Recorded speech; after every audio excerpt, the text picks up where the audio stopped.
They range in age from 18 to 28. Different races, genders, and backgrounds, but they have one thing in common.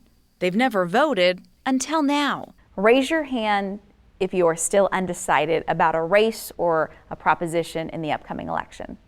Most of these Mesa Community College students are still filling out their ballots and learning about the candidates and issues. Raise your hand if you're leaning for Doug Ducey.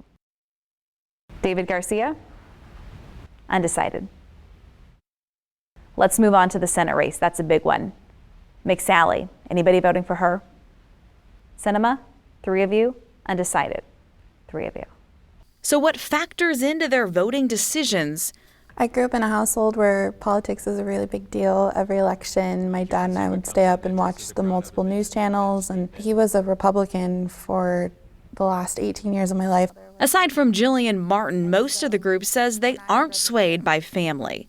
But what about the constant political ads plastered all over TV? A lot of the voting ads on TV that I see are very negative, and I don't like that at all. I don't want to see why I should not vote for another person.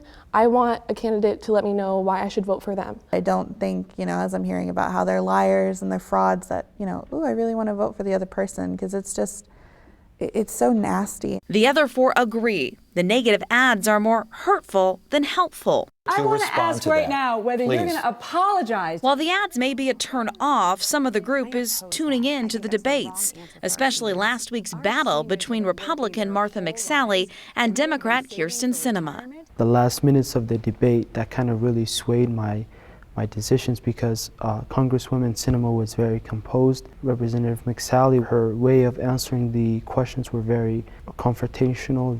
So what issues are driving them to the polls? The Red for Ed movement.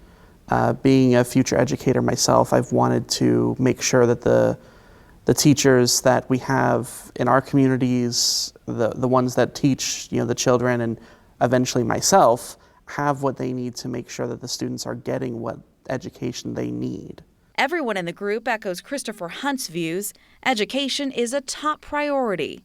To see how lawmakers did not handle Red for Ed, especially Ducey, in a responsible and mature way, it's a really big deal for me. 4 of these students are Arizona natives. 1 just became a U.S. citizen. Another's moved 16 times. But despite their varying upbringings, they know the future of this country and our state could be in their hands. Voting is not only a privilege, but also an honor. I'm Kylie Cruz for Arizona's Family.